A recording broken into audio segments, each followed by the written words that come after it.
What's going on, everybody? And with Guns N' Roses ready to kick off their next leg of their Not in This Lifetime tour here in 2017, let's talk a bit about the behind-the-scenes action that happens at a Guns N' Roses show, and then I'm going to talk a bit about the behind-the-scenes action that went on during the Use Your Illusion tour, the last time Axl, Slash, and Duff actually toured together.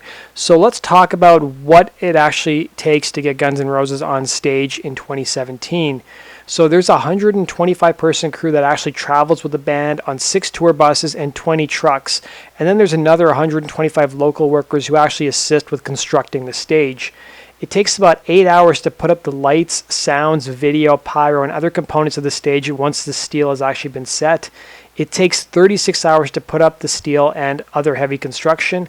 And then once the show is actually over, it takes about 2.5 hours to take down the production and another 12 to remove the steel from the stadium.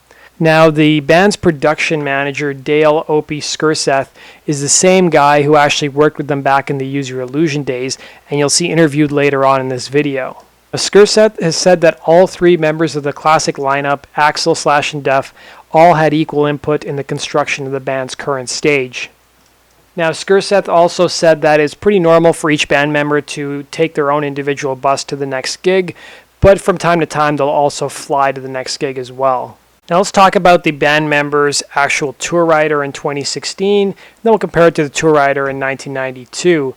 So their actual tour rider backstage for Guns N' Roses is an alcohol-free zone, which may shock a lot of people. So rather than bottles of booze, the middle-aged rockers will be dining on steak and pasta, while bassist Duff McKagan also asked for an extra room to practice Bikram yoga. It's also been known that Axl, Slash, and Duff each have their own separate dressing room on this tour, while the remaining members of the band share their own dressing room. Now let's talk about the Use Your Illusion tour. So the Use Your Illusion tour wasn't just notable because of the size and spectacle that the actual stage shows had become. It was also notable because they had 80 working personnel with the band actually setting up the stage from gig to gig. And in 1991, the actual stage crew won Crew of the Year from trade magazine Performance. Now, Duff McKagan also talked about the tour. He said it took the band 2.5 years to break even because they were paying so much money in overtime and fines in different cities they were actually playing, and that happened because the band kept going on stage late at night after night. He also talked about how they actually had 2 stages for that tour. They had an A stage and a B stage around the world at all times. He said that's why we toured for 2.5 years, because it took 2.5 years just to break even on the tour. And while Guns N' Roses may be playing a show in one city during the Use Your Illusion tour, they already had crew and personnel in the next city setting up their other stage for the next show. Now let's travel back